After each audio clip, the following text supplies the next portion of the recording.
All right, and here we go. welcome everyone as we step into this first Ales and Answers. We're going to get started here in just a minute, but I just want to allow for the last few people to trickle in, and then we will begin this first Ales and Answers for US and UK 2026.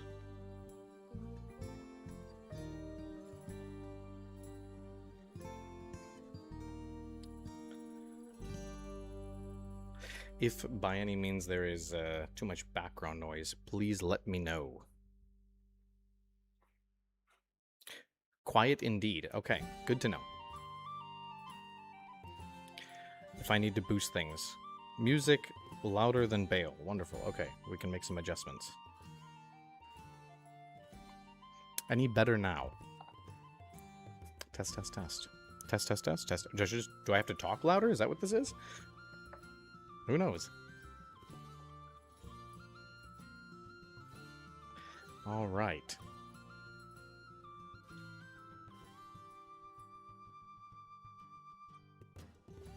All right. Sound working better?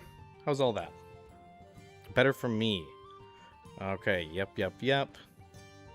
People saying yes. Wonderful. And wonderful. Felicity, thank you for the no background noise. It is roughly 83 degrees Fahrenheit, 31 degrees, give or take, 32 degrees in this office. So I have a fan running so that I am not cooking alive. So thank you for dealing with it if you do notice it in the background. I have noise reduction turned on, but we will see how well it works.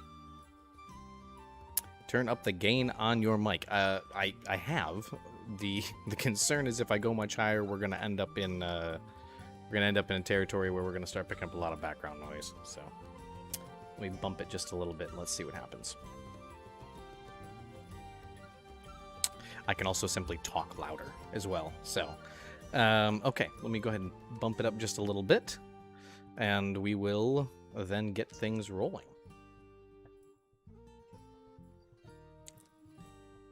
How is that? Any better? Test, test, test. Testing, testing, testing. Come up a little higher, I think. Test, test, test. Testing, testing, testing. Turn the music down a scotch. All right, well. Hopefully that is better. All right. Now I don't have to eat the mic as much as well. Wonderful. Okay, sound is good. We have wonderful people in the chat. I'm so excited to get started on today. It has really been such a... I mean, it hasn't been that long coming. It's been a year for most of us. It is wonderful to see so many of you in the chat that I already recognize. If you see me looking over in this direction, it is because that is the monitor with the chat. And if I'm looking this way, I'm reading what's on the screen that you're also seeing. So, and if I look this way, it's because I broke something. So let's not look this way too often. Okay, here we go. Welcome to Ales and Answers number 1 for both the US and the UK for 2026. My name is Bale Miller, and I'm the creative director and event designer for the Brandywine Festival. So I get to play the lucky part of talking with all of you and hanging out this evening and going over some of the questions that you have submitted. We won't be covering everything today, but we're going to jump into at least the first part of it. We're going to be running multiple Ales and Answers evenings over the course of the next weeks and months, and I look forward to seeing as many of you there as we can. All right, so let's get into it. If you are ready to go ahead and throw well, tell us where you're from in the Shire. Let's have a farthing call out here in the chat, and that's how I know we're ready to go. And is my phone charged? I knew that question would come up. I got a new phone, so yeah, it's good.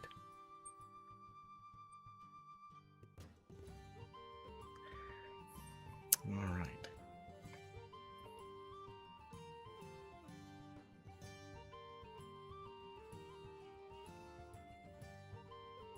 Stock, East Farthing, Tuckborough, East Bree, East Farthing, North Farthing, West. Oh, a bunch of West, a bunch of East, some North. East is a beast.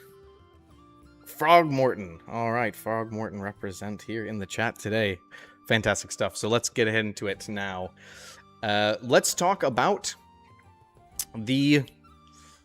what this Q&A is going to cover today in particular. What are we talking about today that is specific compared to what we'll be talking about in future Q&As. So what is this Q&A covering? We're going to be talking about costumings and decorum. We're going to talk about camp and hearth. We're going to talk about story and song. So what decorum actually means, the conversations around knit and crochet. I know this has been a topic of contention that we're going to jump into a little bit.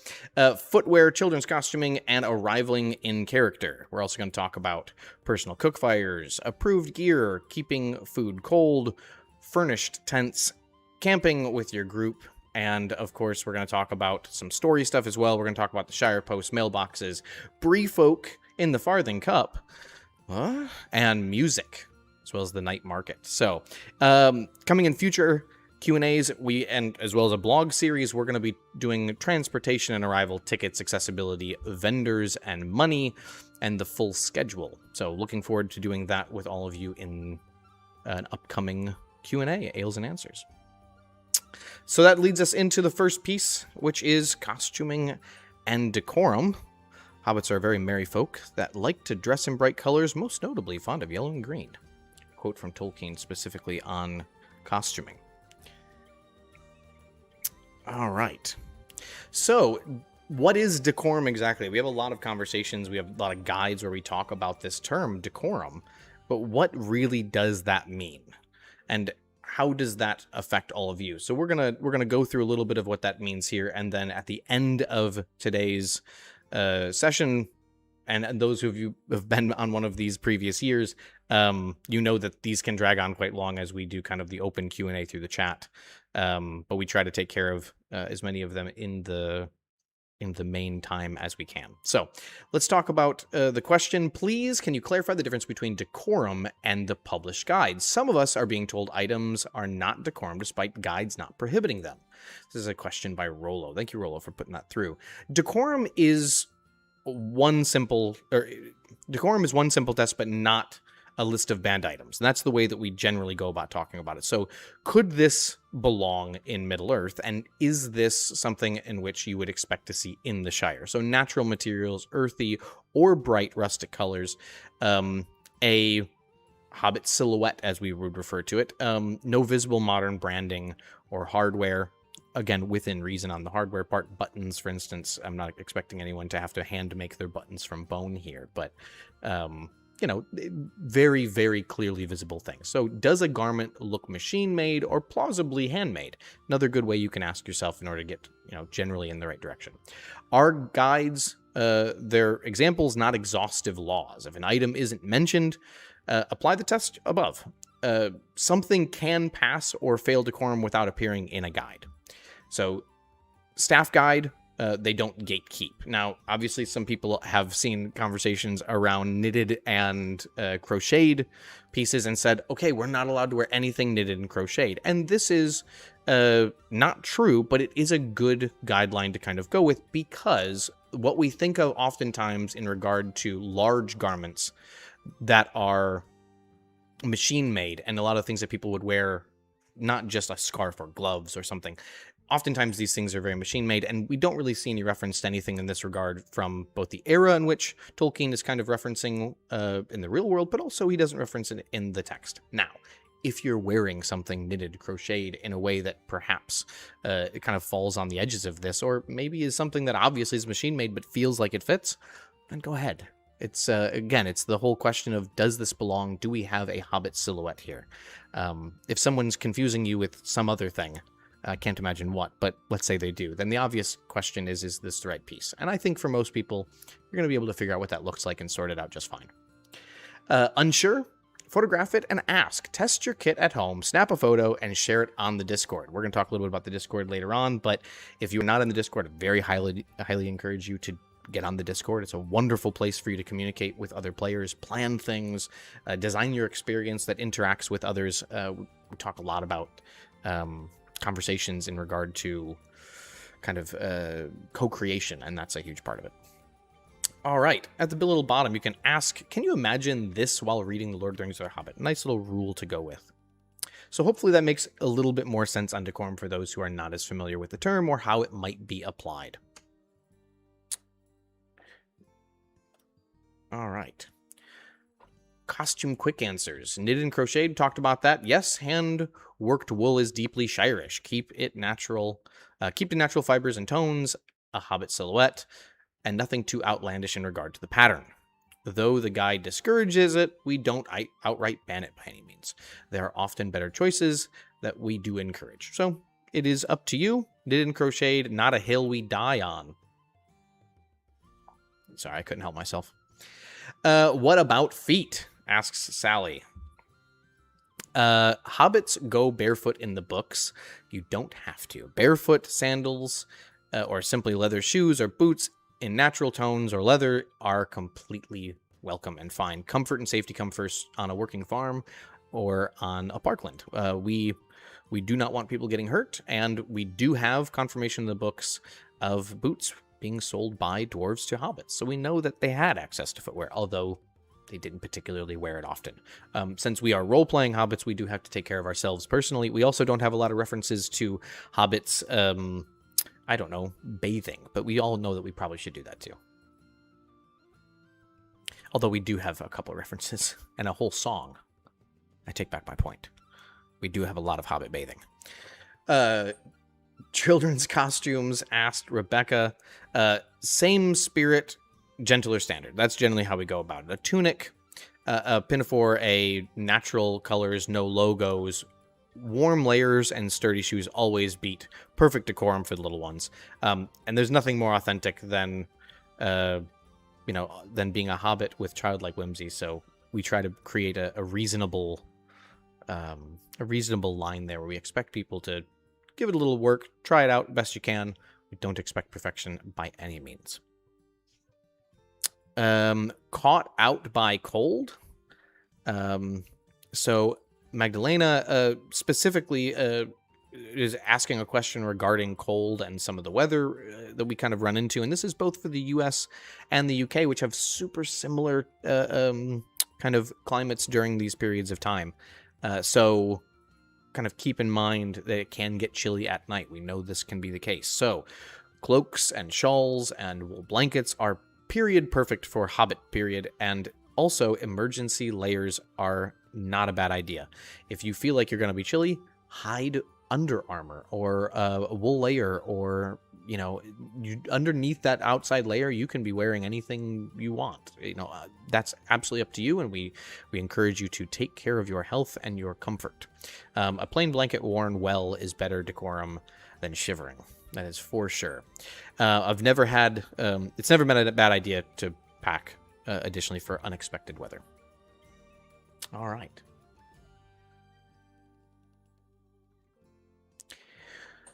Do we arrive in costume? A question that we saw a couple of different times. And we do have an article specifically talking about the in-game arrival hike. But because the UK community has not had a chance yet to experience what the pre-night looks like and then our build-up to the opening for the event, and also the US will be shifting a little bit in its timetables there, thought we'd touch upon this one more time. Do we arrive on Wednesday in costume, or set up camp out of character and get into character for the first evening? So Wednesday night is workshops and camp setups, and then a pre-event party. This takes place Wednesday night, where we have music, and it's basically a meet and greet for people to be able to hang out of game, out of their characters, and get to know each other. And this is it's kind of a mixer in which we want people to mingle and have a great time. We have a little speech that thanks everyone for coming, and then everybody heads to the bar, the in-game tavern, where we all have a drink and have a great night before we kind of wake up the next day ready to get into character and have a good time. Arrival and build-up days are out of game, meaning that Wednesday, arrive in whatever's comfortable. Park, hall, and pitcher tent in peace. Nobody expects Hobbit to carry a cooler in character. The in-game portion of the event begins on Thursday. Wednesday is when we're going to be doing workshops and classes and setup.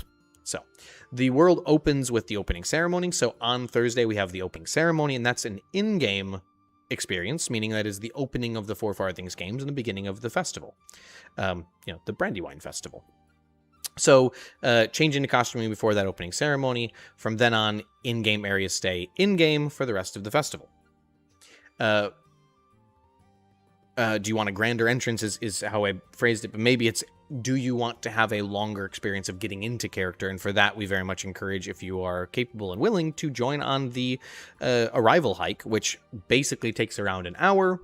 And if you're going to Brandywine, US, this is quite a exciting walk. A hike goes up and down quite a few hills. And we do encourage, be sure that you are feeling physically capable and fit to do so. We have an in-game arrival document about this. If you check out the player hub, you'll see the article written specifically on this. And this is a great way for people to transition into character. Modern water bottles and phones were another thing that was brought up in regard to kind of once we go into character. If you're using modern water bottles, best thing to do is create some kind of cover. Leather or cloth is fine, and it just kind of keeps that from being an eyesore for people. And then phones should generally, unless you are in your tent or in a space that is separated out from in-game, so either out of game or kind of in the food vendor space, you should generally not have your phone out. We do not allow people to just walk around with their phone taking photos and videos. It's something that we prohibit completely, because we want people to be sharing those moments genuinely and fervently with each other, as opposed to trying to capture it. We have videographers and photographers more than we did last year, even, so that we are able to capture more and share more. And for that reason, we ask that you don't, that you do not do this.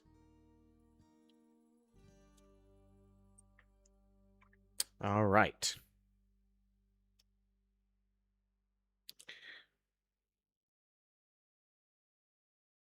All right. Camp and hearth.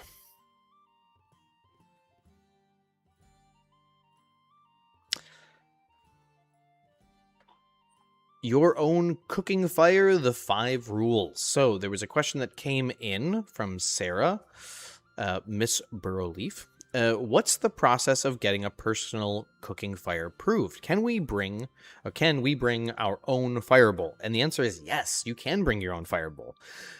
So we have 5 basic rules that you should keep an eye on. They are also listed in the camping guide. So you have the option to bring your own fireball. It's approved by event fire marshals before first use, meaning that the fire marshals are going to be going camp to camp on Wednesday and checking who has them out. And then once a person says, we're thinking it's going to be here, they can then look at it, take the measurements if needed, and if it's good, they give you the thumbs up, and if it's not, they offer changes that you can make in order to make sure that it's safe. Really, really simple process. It takes all of 2 minutes at most. Usually it's a lot less. Elevated off the ground, never coals or wood directly on the grass. Then contained in a fireball or charcoal plate. Yes, bring your own fireball is exactly that. So it must be contained in a fireball or a charcoal plate. This also means that you can't just use open grate with fire on top of it. Coals end up hitting the ground. We had this question a couple times as well. So 6 feet or 1.8 meters of clearance between the heat source and every tent. This includes awnings. If you're using sun sails as well, we want 6 feet. This can be 6 feet vertical, but then we need to talk about the fire size. Again, we're trying to have cooking fires and warming fires. Bonfires, we handle ourselves, and we'll have big communal bonfires available. And then no larger than 3 by 3 or 80 centimeter or 90 centimeters by 90 centimeters. Again, cooking fire, not bonfire, warming fire. So it shouldn't be giant. And then no fire of your own. Communal cooking fires run in every in-game camping zone. Staff-approved pits. In the U.S., we use pits for these as well. Monitored by fire marshals. We have somebody around them who are keeping an eye on them. And we will have some cooking equipment on them this year. We're going to have some grates and potentially even some other cooking accoutrement. I can't give you full details yet, but we'll have a list on it as we get closer to the event and we see what we're going to be able to spread out equally amongst all the locations. Never leave any flame unattended. Keep water or an extinguisher at hand. Never cook inside a tent. We're going to talk a little bit about more of this when we get to logistics and safety in future Q&As. We Yeah, we're very particular about ensuring that people don't burn their tents down or hurt themselves. Communal campfires will not be lit 24/7. We will focus around mealtimes such as breakfast, lunch, and dinner, which will be big windows because that's a large amount of time. But there will be downtimes in which we are not actively keeping those fires lit, specifically into the evenings and night.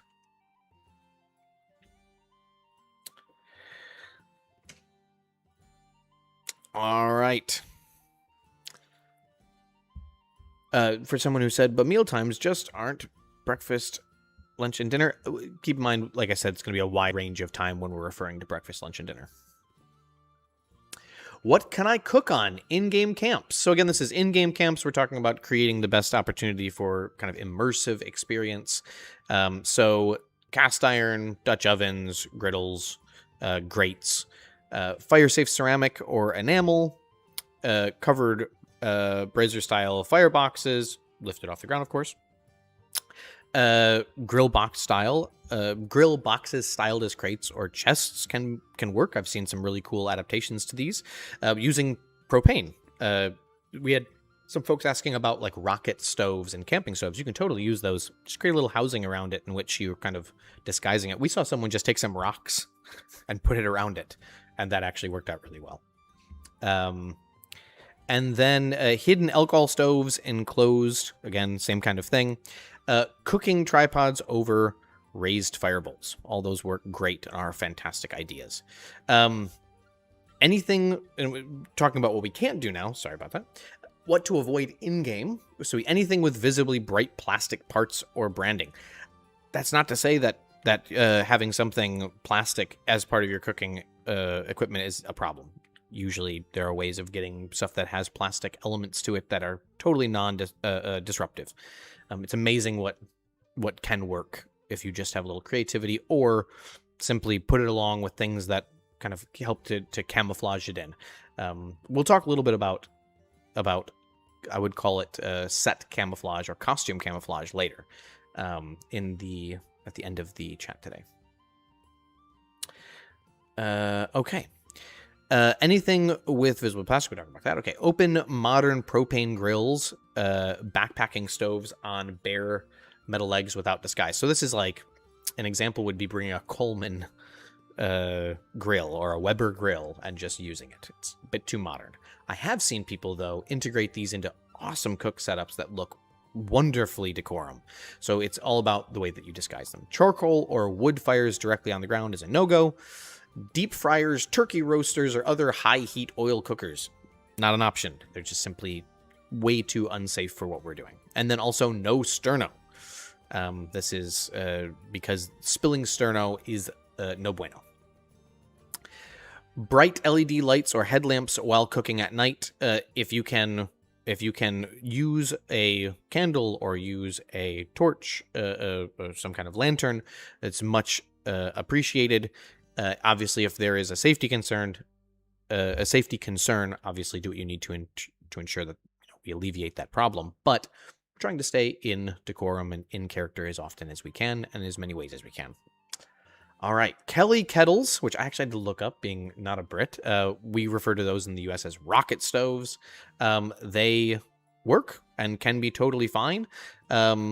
Just check on the placement of it along with kind of where and how you're kind of hiding it with a fire marshal to ensure your safety. If you are saying, hey, we're going to cover the area around our rocket stove with styrofoam that's been painted to look like rocks, someone's going to say no, because that's going to be bad.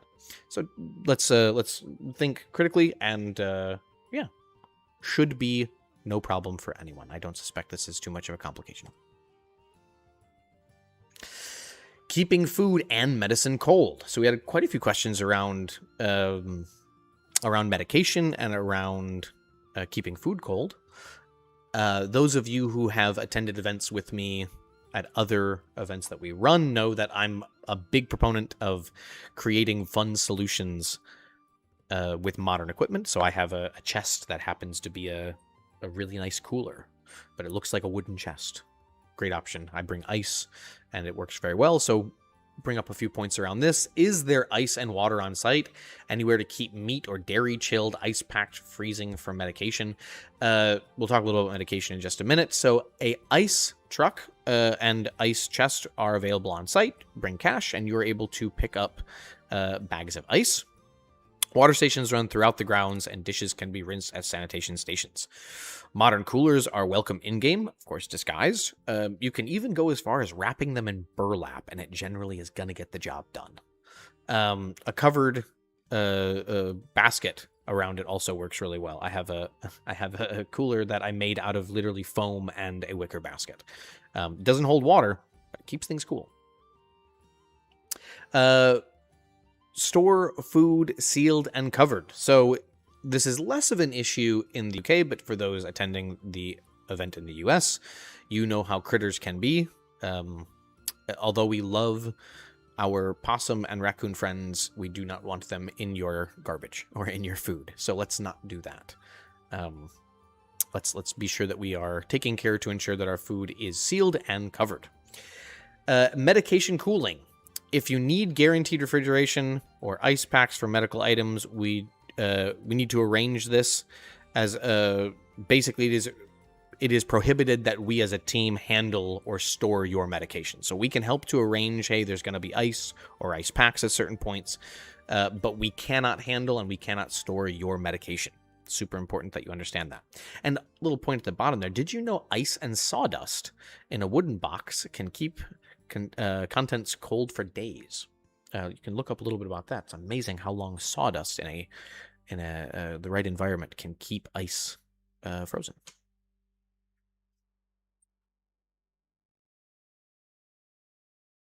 Oh, and then yes, as someone brought up, the U.S. has one notorious farm dog from the venue that stole sausages from someone's tent. I wish it was just sausages.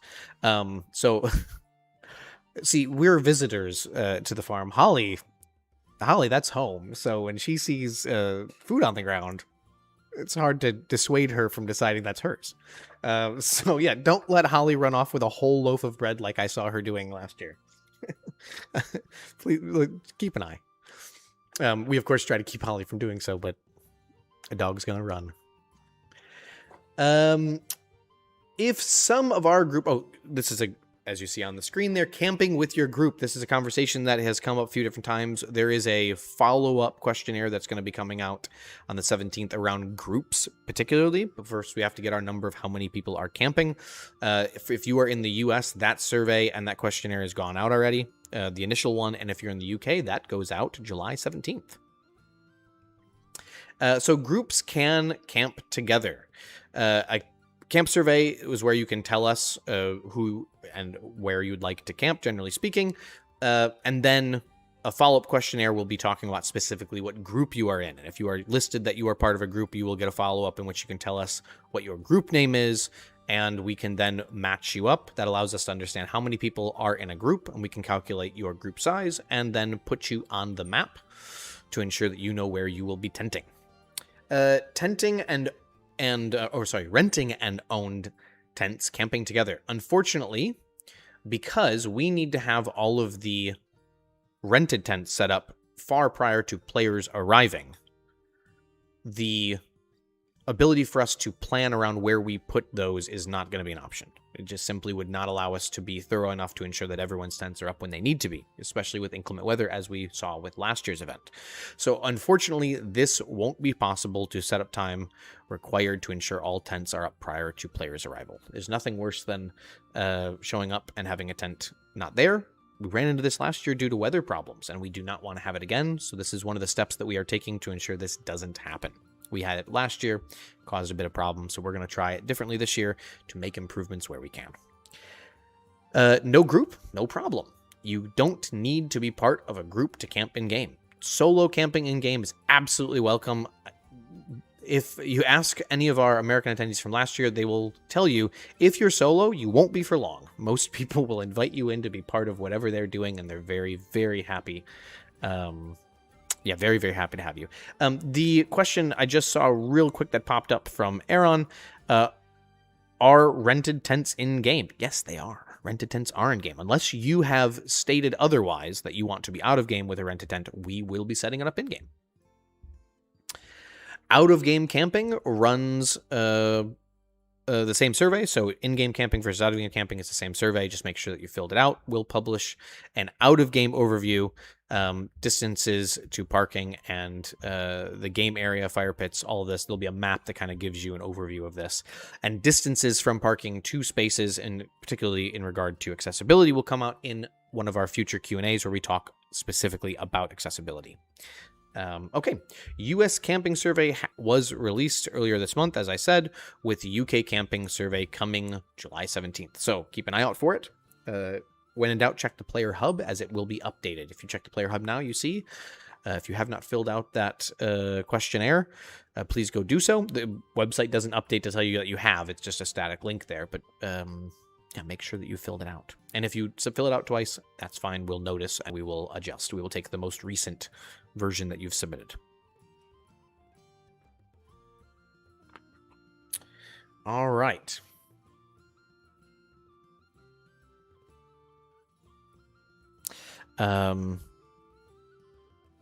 Trubert, yes, you could go in and submit it again if you wanted to, or if you made a mistake or whatever.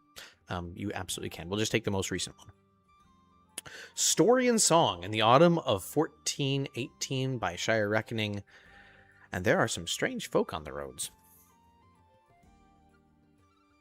So let's talk a little bit about this year's story. We had a question that came in, and I've censored it so that those who know what happened last year, don't spoil what is going to happen for a bit. Some of these things might happen in the UK, so I've, done a little bit of censoring. Last year we had and ruffians and That's how I'm gonna do it, because I don't have like a beep button or something. Is there anything you can tell us about this year's Brandywine Festival lore?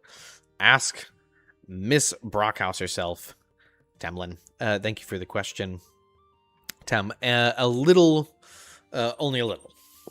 So I'm gonna give you this. So rumors of a trading caravan of dwarves from the Blue Mountains is rolling up the East Road. The Shire Post is buried in undelivered letters and hiring anyone with quick feet and an honest face. The sheriffs and bounders are recruiting too. Something has them counting heads at the borders. And big folk have been seen loitering where big folk have no business being. Best keep your pies where you can see them. And finally, young rascal habits have been causing all kinds of mischief lately. So there's a little bit of clues on what you can kind of expect, but actually we aren't saying enough that you can expect much, so that's kind of the point. The rest you'll have to discover as a hobbit does, over a pint, one rumor at a time. NPC preparations and prop development carries on at full force. If you have submitted as an NPC, you will be receiving a note within the next 10 days. We are very excited that this, the stage where we have all of our final approvals with the Tolkien Estate and with Middle-earth Enterprises around our plot concepts have been submitted and generally approved, meaning that we are now able to start onboarding our NPCs for roles. Very, very excited to be doing this. Some of you may have already actually gotten a chance to see the onboarding backend for the tools that we're using, and seen some of the roles that are available if you have signed up to be an NPC. On the prop development side, we'll have some teaser images and maybe even some video that we'll be able to release prior to the event. Very excited to show what we're up to.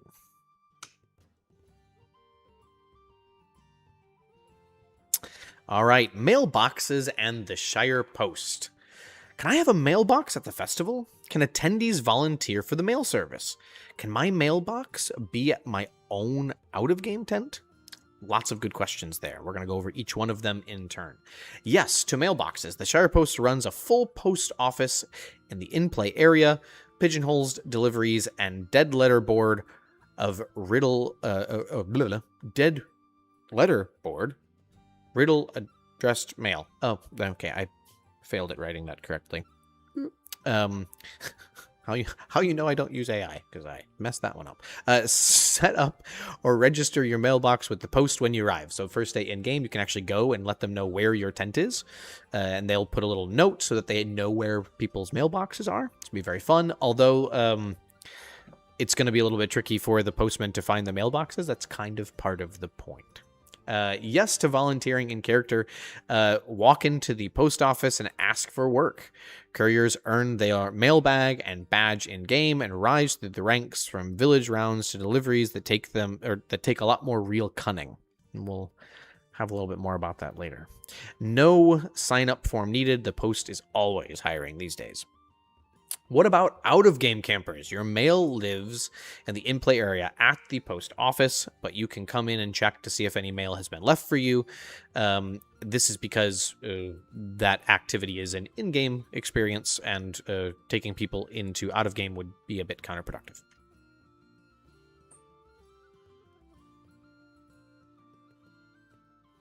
All right, Bree folk, Bucklanders, and the Farthing Cup. Quite a few hobbits have decided to be from Bree. How do we factor into the Four Farthings games and the arrival hike, since we'd be coming from another direction? Yes, you would be coming from another direction, but we're going to have a solution for that. Let's put it that way. Everyone competes. The Four Farthing Cup is a festival for all the Shire and its guests. No hobbit sits out for want of an address.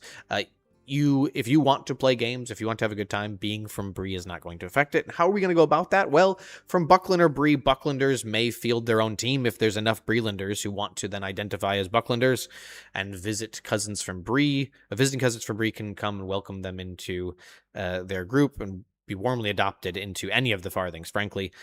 Rivalry is encouraged. Malice is not. We're going to be doing a lot more focus on the games this year. They're going to play a much more pivotal part into the experience for everyone, both in the US and the UK side. And we're really excited to kind of elevate this aspect of the event.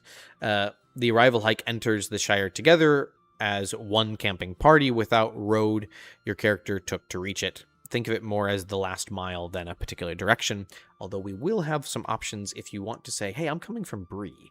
We can have a little bit of fun with that, and we'll survey a bit of that as we get closer to the event to see those who wish to take part in that. It won't really change much other than maybe that you, from a lore perspective, from a canon's perspective, have something else that you can share. From Bree, I wonder who you might be related to. Definitely something to explore. If you remember Bilbo or Frodo's experience at the Prancing Pony, that was definitely a big part of his experience there. Speaking of Prancing Pony, I'm going to take a drink.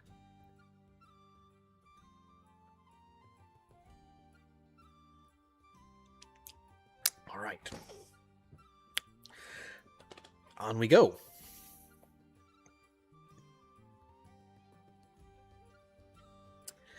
Music, instruments, and dancing. Bring your instruments. Fiddles, harps, pipes, drums, whistles. Acoustic folk instruments are the heartbeat of the festival. If it brings, or if it needs a plug-in, leave it at home. If it looks very modern, I'm looking at you, alto sax players, maybe find a way to give it a rustic disguise, or simply leave it at home. We very much want to try to keep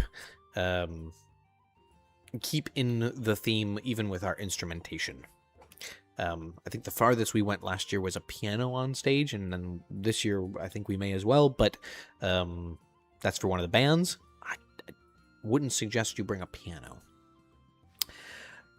Booked bands. So for the US, again, we will have Ishna, a Swarm of Owls, and our friends from Whiskey Before Breakfast. They'll all be returning in 2026. UK bands will be announced soon. Dancing daily dance classes run from beginner jigs to the evening reels. No experience needed. If any of you remember the classes that we did last year, you know that they are very accessible for people who want to learn to dance and even don't have a sense of rhythm particularly. The same dance instructor, Rachel, who takes care of our US dance instruction, will be flying out to the UK to continue that at the UK event, so we're very excited about that. And we will be sharing the video playlist that she produced specifically for the event and the dances that we'll be doing for both reels and jigs. Reels and rigs, yeah. So, have a band you'd love to see? Tell us about it. We have a few spots left in the UK and 1 spot left in the US, so we're going to try to add a band for the US, and we have 2 spots left, I think, for the UK. We're trying to add a little extra music this year, so if you happen to think of, man, I know this fantastic band that would fit, and you want to let us know, please do. We would love to take a look at them. Yeah, very fun.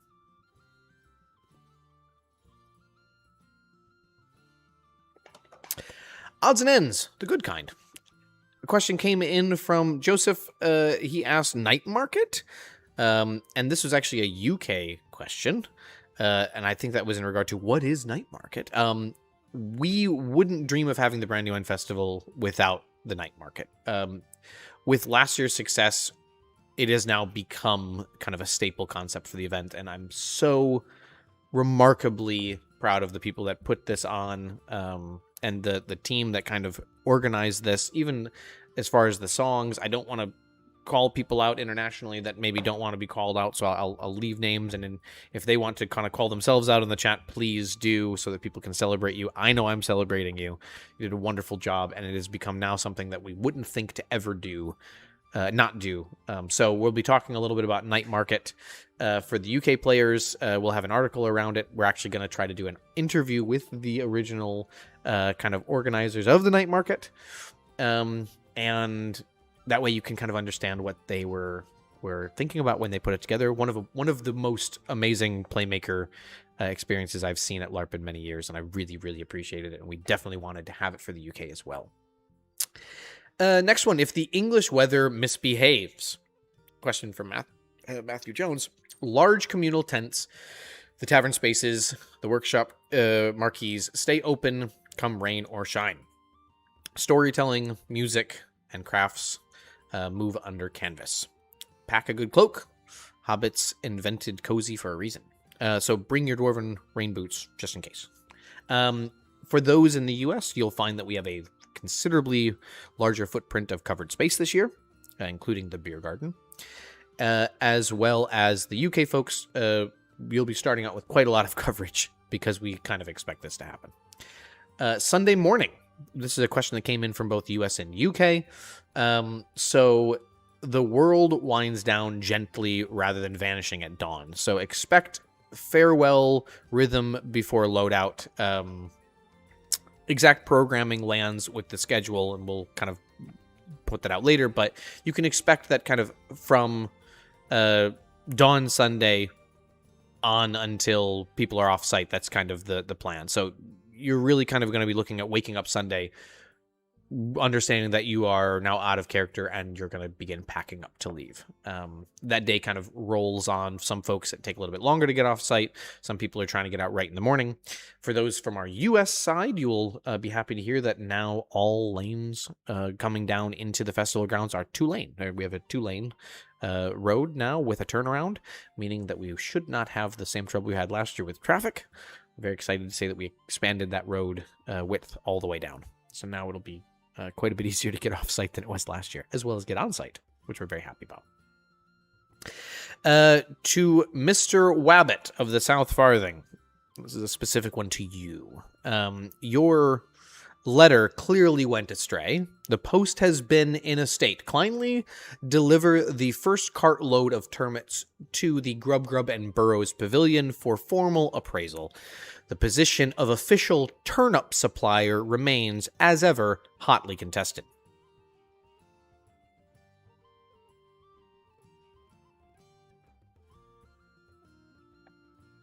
All right. What is still to come? So, obviously, we talked about these particular things today. We're gonna go into the open Q&A section where we talk more to chat. We're also gonna go through the list here, and I'm gonna pick out some other questions that were kind of outliers. We're gonna talk a little bit about those. So what are the things that we're going to talk about that still fall within this space? So we got some questions around the tent rental spec sheet. So real interior photos from our friend Mark Royal at Cotton Tent Company there in the UK. He's going to be supplying us with some more detailed photos that we can share with everyone. The photos that we use there are not stock. They're actually his tents. We took the photos. If they look stock, it means I did a good job editing them. But actually, we want to be able to provide you with a bit more detail, so we will be doing that here in the next weeks. Updated UK guides, costume and camping. We're going to have some updates to a specific UK costume and camping guide. There was some confusion around certain terms that are US specific, so we're going to make some adjustments there, as well as imperial and metric adjustments. So there will be a UK guide adjustment made. NPC and Playmaker application decisions, US in process, and in UK, obviously, if you have submitted to be an NPC, we have actually chatted. You and I have chatted in the last 2 weeks here. Schedule of major events plus Wednesday pre-event workshop list. That's going to be coming as well. Looking forward to getting out the list of what workshops are going to be available. Guaranteed we're going to be doing multiple different roleplay specific workshops. So if you are concerned about different aspects of roleplay, we're going to be talking about those. We're also going to have a workshop specifically about costume, and we're going to be talking about costume design, and we're going to be talking about costume maintenance and modification. And then we're also going to obviously have the dance workshops. So we're going to have more information about those and potentially some more as well. Communal campfire equipment list. Like I said previously, we're going to be doing some updates around that this year, and look forward to giving you some more specific details. Fresh baked goods each morning. We're working on it.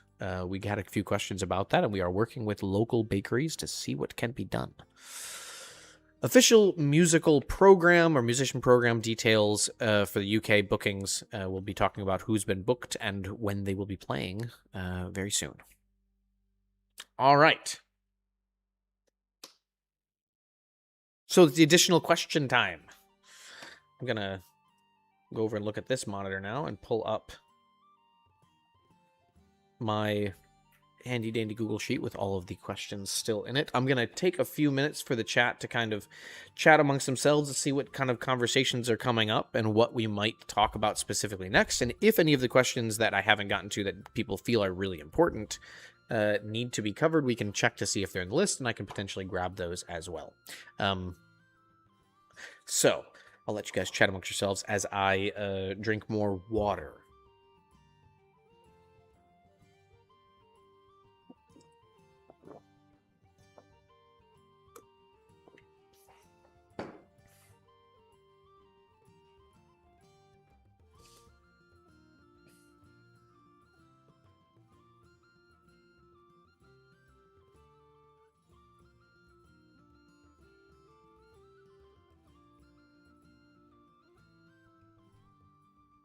A question that came up, I'm seeing, are shared cooking items, are these shared cooking items at the UK communal fires as well? Yes, we're trying to have them at both US and UK.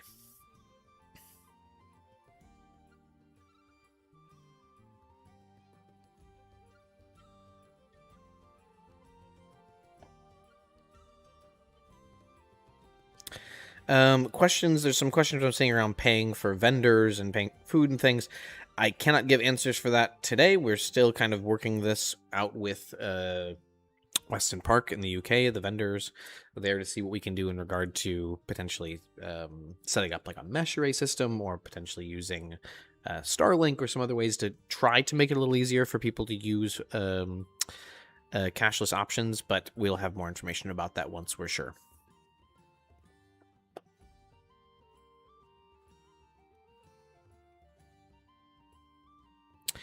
Will you be able to pre-order in-game currency again? We are currently weighing, since we produce the currency ourselves, and it's something that we can turn around pretty quick. We're weighing whether or not we're going to continue our currency structure the way that we had it last year, where people I mean, we like the idea of everyone having the option to have coins, but there was some confusion and there were some problems where folks felt, hey, what's the function of these coins? And until we have solved this to the point where we feel like this is something we're asking players to invest into doing, we don't feel that it's something that we should move forward on. So as we understand a little bit more, and this is an ongoing conversation with not just the plot team, logistics team, but also our team around like accessibility for the event financially. Like if you have to pay for a coin to be able to interact in certain ways, then shouldn't that be included in the ticket price? And these are things that we're trying to work out. So instead of asking people to go spend money on a thing, instead we're holding off until we understand how we want to do this properly for a long-term basis and not shift gears every year in order to kind of fit what the potential concerns are. So allow us the time to do it right, please. And thank you. Any quick advice for solo players? Have fun. It's a terrible piece of advice. I'm sorry. Don't be afraid to follow. Don't be afraid to follow the sound of the party. If there are people having a great time and you hear them from a distance, go check it out. See what's going on. If it's an obvious private affair, then I think they'll make that very clear, and I don't suspect there'll be many instances where that's the case, but in most cases, when people are having a great time, they want others to enjoy it with them. Don't be afraid to go explore. Something, hobbits and hoarded gold. Yeah, I'm with you on that one. Solo players, come to Ciderborough. A very good choice indeed. If you're a U.S. player, for your first year solo, I have no doubt you will discover Ciderborough. Great place for you to go. You'll find lots of activities and things to do there. As same for Harvest Hall, which we can't wait to talk with both of them. I'm looking forward to sitting down, hopefully to get interviews with both of these Playmaker groups in order to share with the US players what both of those are. For the first year in the UK, we do not have Playmaker groups like this because this is something that develops after the players start to coalesce into groups and decide to do really cool things. So Ciderborough and Harvest Hall are two really amazing groups from the US that are doing really cool concepts. I look forward to releasing some information, hopefully after I get a chance to interview both of them.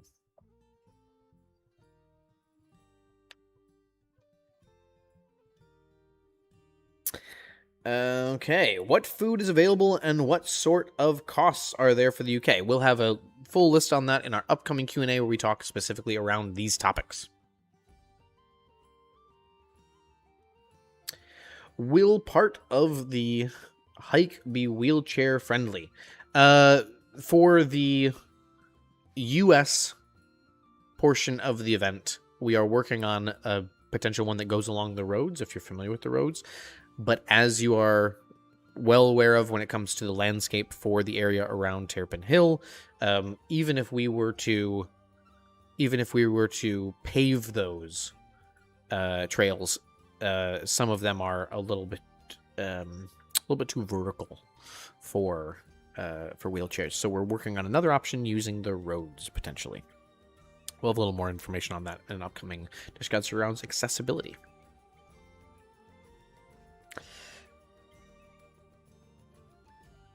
All right, let me see here. What about player count? Confusion in UK: 1,000, 2,000, 4. No, it's ticket batches. How we do this in the UK, same way we do things in Europe for our events.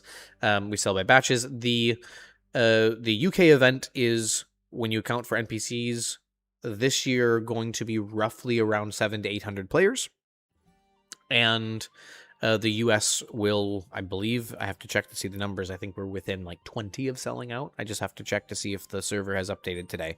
We had a recent sale and it drew in a lot of extra people, and they decided to come along. So it wasn't a ticket sale. It was a costume sale, but still brought in some folks. And I think as of today, we're really close to selling out on the US.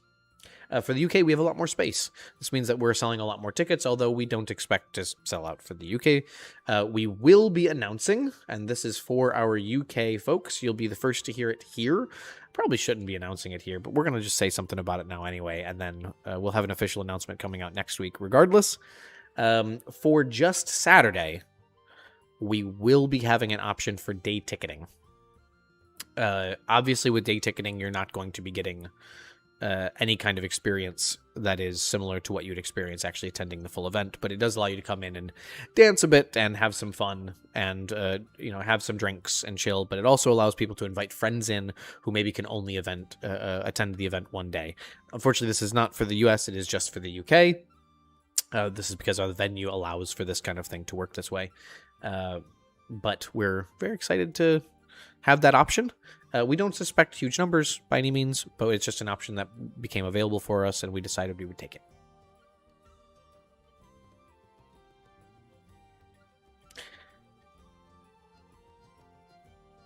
All right. So the question, UK question, how far will the game camping area be from the main festival area? I think you're talking about out of game, I think that's what your assumption is, and the answer is close.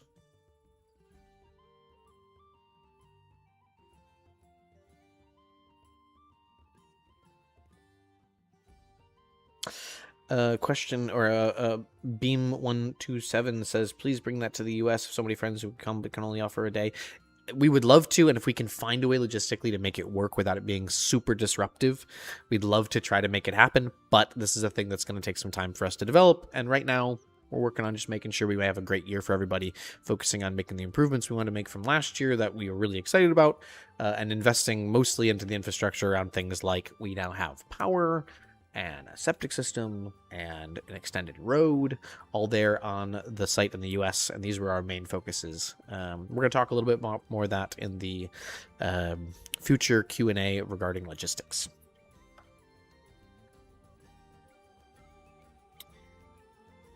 When will the performer helper applications be announced? I'm not sure I understand the performer helper applications. I will need to look at what that means. But the performer applications, we can take a look at what the timeline looks like for that. I have to check with the team. Will there be any merch that we can get from the website? Yes. I actually just got off the phone before this with Albert, our lead illustrator and designer. If you've seen the Brandywine Festival US map, Albert is the artist behind that. He's currently working on some t-shirts and some other fun swaggy bits, and we're very excited to be able to hopefully make those available in time for people to pick them up at Brandywine Festival, both US and UK. Okay. No ticketed dinner. Correct. No ticketed dinner. Yeah. We do learn from our mistakes, I promise.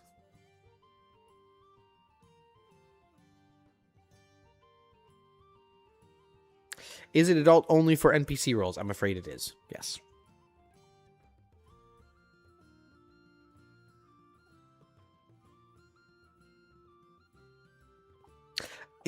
People in the chat are saying, oh, Albert, we love Albert. We do love Albert. Albert also will be playing an NPC this year, and I'm so excited about his character that he'll be playing. It is not what any of you are expecting. That's the best part.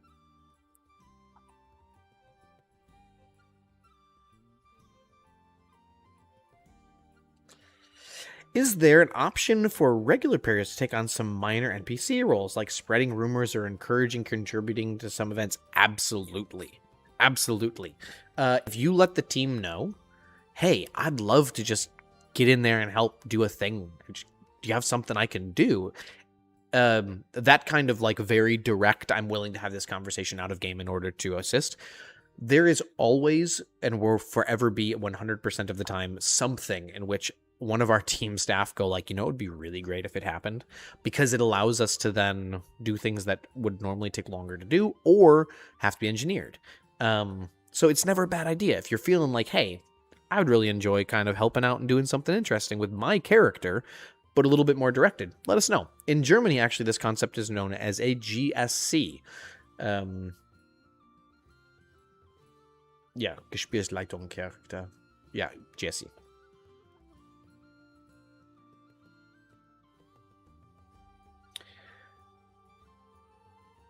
Okay, our kids are okay to make up their own little side quests. Oh, good lord, yes. Please do. Have fun. Ask us. Maybe we can find also like a a way that we can throw an NPC in there and help out when we can. We do not write quests for children. We do not design the experience specifically for children in any way, but a vast majority of the event is also something where children can take part.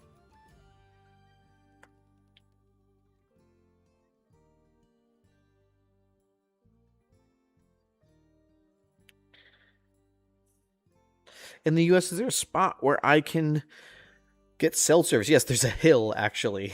We'll point it out during our opening speech Wednesday night during our pre-event party. We'll point out a spot where there's actually a hill you can climb.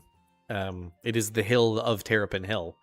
And you actually get really great reception on that. The rest of the place, nothing. On that hill, pretty good. I get 5G, like 3 bars.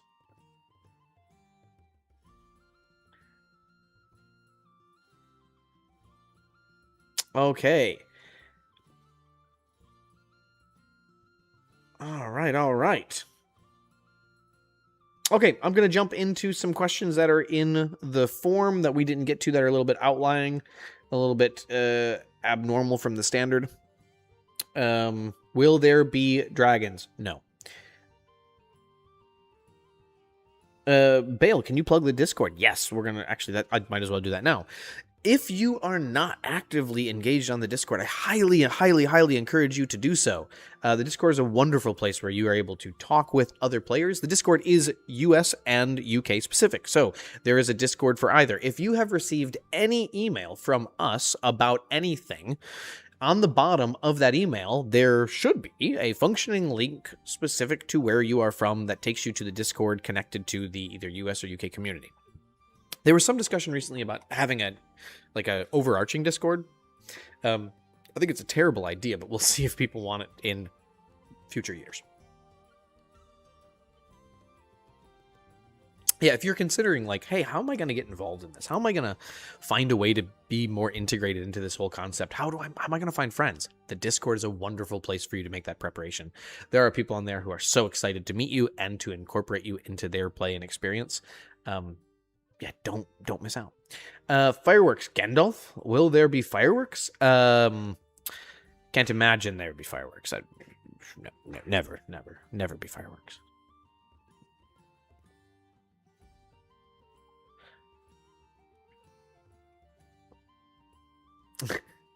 Beam says, I want to talk to UK people too. Well, I guess you have to come to the UK. Oh no.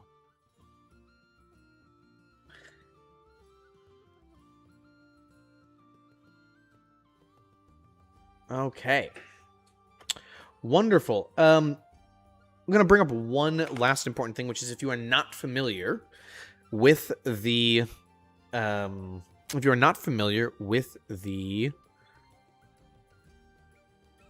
player hub, maybe I can share a little bit of that real quick here. If you scroll to the very bottom of the page, if you've always been wondering on how to find it, it's right here, Player Hub. Player Hub has a little sorting function here between US and UK, and oftentimes has, or always does, have required actions that you should always keep an eye on. They've updated today, actually. So we now have a date for UK tent rentals, a cutoff date, July 20th, and we have the camping questionnaire, which will be coming July 20th. And that we're on the UK for this, of course. US, we've got the camping questionnaire, the link to it if you need to be able to find it easily. It's now open and available. Also, if you have not seen the information about our friends over at Thatch Top Burrow, make sure to check it out. Tamerlan Yurts, wonderful folks. A super exquisite premium experience for those who want it. Gabe brought one of the coolest yurts it's a Hobbit yurt. It's a Hobbit hole. It's amazing. If you want to take a look at it, take a look at it. I really encourage it. It is, of course, a premium experience and comes with a premium experience price tag, but it is absolutely worth it. I highly, highly, highly encourage it if you want something wild and crazy for your experience. Below that, you'll find guides and resources. Really excited. We're going to be having the festival map And the schedule planner, again, we are looking at the US at this point. The festival map is different than the... actually, I have that ready. We could actually put that on live a little bit earlier than we intended. And then we have the schedule planner. This is going to be a little tool where you can see what's scheduled, and then you can make your own little schedule that you can save and take with you in game, so you know when things are generally going to be running. Remember that it is a LARP event, and time can be a little bit hard to nail down, so be patient, as we always try to hit those time schedules, but sometimes things shift. Looking forward to updating all of those things. And of course, if you have not seen or read the primer, very much encourage you to go ahead and check out the primer.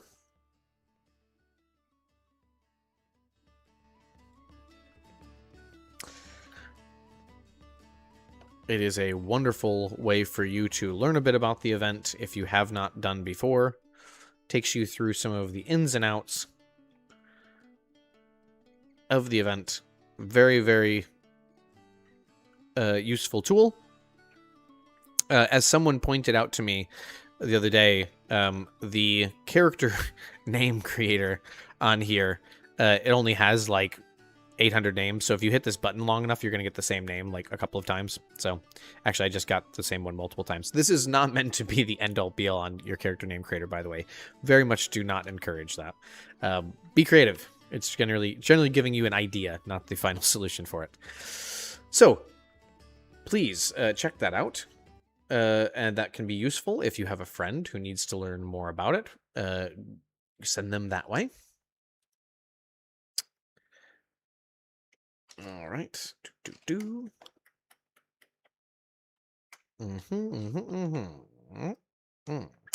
Let's see here. And then one of the other interesting and useful things you can take a look at, we have our camping guide.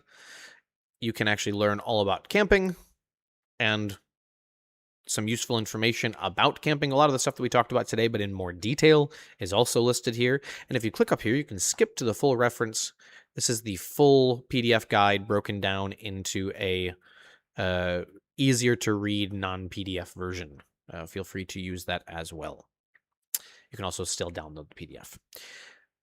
If we zip back real quick there to the Player Hub, we also have a tool which I think a lot of people didn't notice, which is the character builder. I'm not going to spoil too much on this, but if you have not used this yet, feel free to give it a whirl. I would say every character, if you have the time to spend to use this, it can be very useful to help you to understand your character a little bit better. And it asks you some questions, and at the very end allows you to download a character sheet of your character. So definitely take a look at it, give it a try. All right.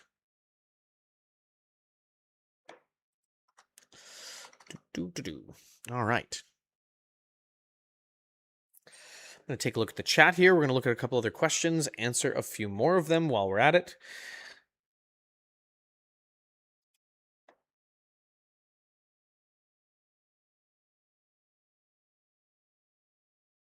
Let's see here.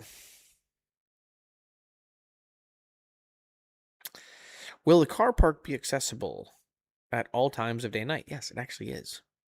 You will be able to walk out to the car park. It is not that far, and it is all on venue. You do not have to leave venue. It'll take roughly,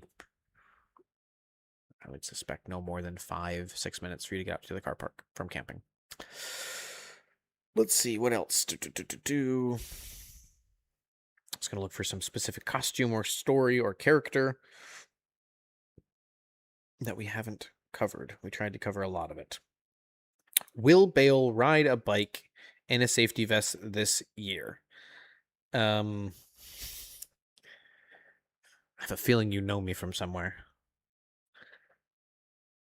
Will Ragamuffin be returning? I sure as heck hope so. For those of you who came to the Brandywine US, I really hope so. Chris, if you're here in chat, you're loved. All right. I have an early arrival ticket. I will be booked in game. Yeah, you will be all set. Just to make sure you fill out your camping survey so we know when you're planning to arrive. And if you've paid for early setup because you're arriving early, make sure you've done that as well. We'll be talking about more of that in the next Q&A when we talk about logistics. Have you had enough water today? I have had enough water today. I'm going to have some more water now.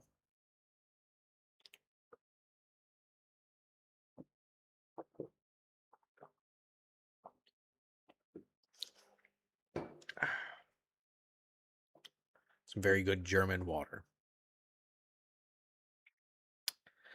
All right.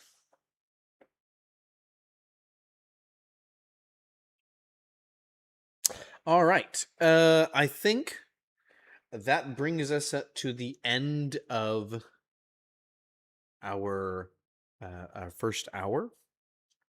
Generally speaking, we kind of dive into kind of a whole range of topics in the Discord after this. I will probably jump over to the UK Discord for a little while today and chat with some folks there before it gets too late. And then this evening later, I will be jumping on the US Discord to continue some conversations with people. So if you have and would like to chat a bit after this, you can jump over to those Discords.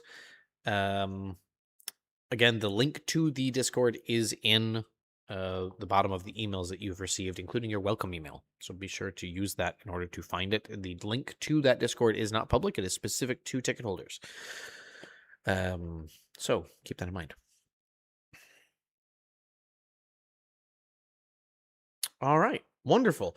Thank you all so much for taking the time to come in today. It's been great. We've got roughly 150 people floating around on the Q&A session today. It has been awesome. I'm so excited for this year. I feel like we have worked so hard to bring this year to life in a new and special way. Really, I think the UK community in particular has been just so wonderful.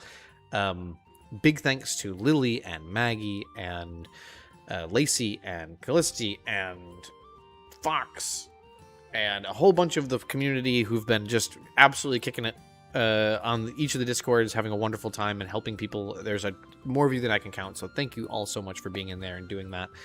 I really cannot wait for the next one. We'll have more information about when it is. If we haven't already announced it, we will very shortly. And I look forward to making this a more regular thing, even after we finish this year's event, and continuing to make this a regular conversation where we all are able to meet. I'd love to do it where we actually get other people in to talk with from different groups, and kind of make this a more communal experience once we get through the Q&As this year and into this fall season.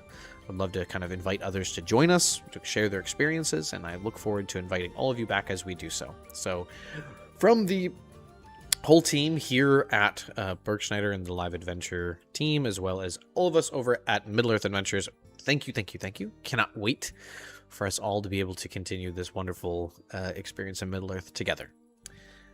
Without further ado, I will send you back to Middle-earth to continue there once I figure out how to transition this damn thing. Hold on here.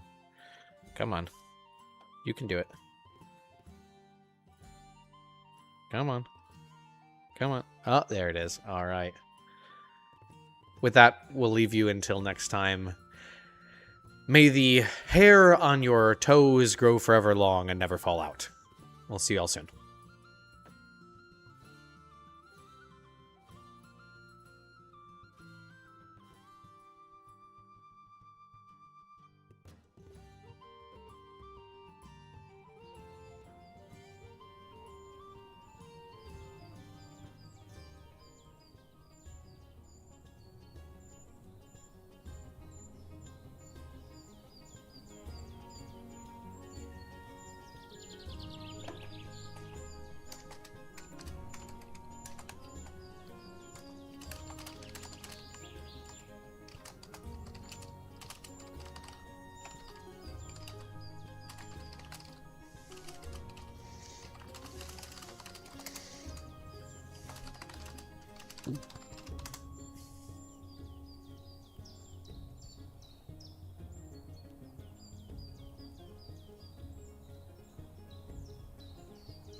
What do you mean you can hear me typing? Oh god, they can hear me. Oh.